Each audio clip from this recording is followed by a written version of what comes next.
ఆంధ్రప్రదేశ్లో petrol diesel సంక్షోభం కొనసాగుతూనే ఉంది. చాలా జిల్లాల్లోని పెట్రోల్ బంకుల్లో అయితే నో స్టాక్ బోర్డులు కనిపిస్తున్నాయి. లేదంటే తెరిచి ఉంటే గనక వాహనాలు వేసుకొని బారులు తీరుతున్నారు వాహనదారులు.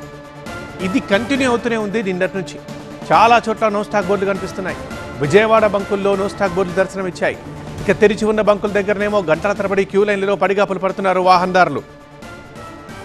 కడప జిల్లా బద్వేల్లో పెట్రోల్ డీజిల్ని బ్లాక్కి తరలించి అమ్ముతున్నట్లు ఆరోపిస్తున్నారు వాహనాలకు పెట్రోల్ డీజిల్ కొట్టకుండా బంకులకు సంబంధించిన వాళ్ళే డ్రమ్ముల్లో నింపుకొని తీసుకెళ్తున్నారని అంటున్నారు.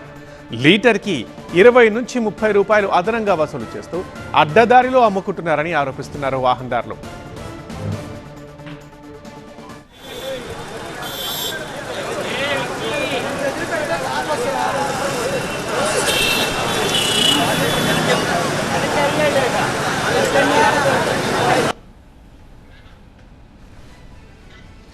విజువల్ చూస్తున్నారు కదా, అది పరిస్థితి ఆంధ్రప్రదేశ్లోని చాలా జిల్లాల్లోని చాలా పెట్రోల్ బంకుల్లో.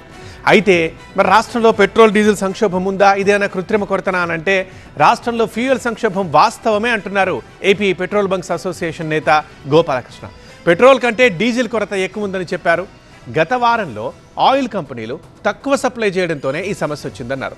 అయితే 1-2 రోజుల్లో సమస్య క్లియర్ కావచ్చు, ప్రాబ్లమ్స్ అన్ని తీరిపోవచ్చు అంటున్నారు ఏపీ పెట్రోల్ బంక్స్ అసోసియేషన్ నేత గోపాలకృష్ణ. కూడా ఇటువంటి పరిస్థితి నెలకొంది. డీజిల్ అన్ని చోట్ల అయిపోతున్నాయని మాకు ఇన్ఫర్మేషన్ వస్తుంది మా డీలర్స్ ద్వారా. అంటే గత వారంలో ఆయిల్ కంపెనీలు కొంత డీలర్లకి తక్కువ ఇద్దామనే ఉద్దేశంతో కొంత డీజిల్ సప్లై చేయడం ఆపింది. దానివల్ల ఈ సమస్య ఉత్పన్నమైంది. దయచేసి మేము వినియోగదారులకు చెప్తున్నాం, ప్యానిక్ సిచ్యువేషన్ క్రియేట్ అయ్యి 100 లీటర్లకి 200 లీటర్లు 300 లీటర్లు మీరు స్టోరేజ్ చేసుకోవద్దు. అన్ని బంకుల్లో ఆయిల్ వస్తుంది. పెట్రోల్ ఎక్కడ స్టాక్ లేని పరిస్థితి అయితే లేదండి.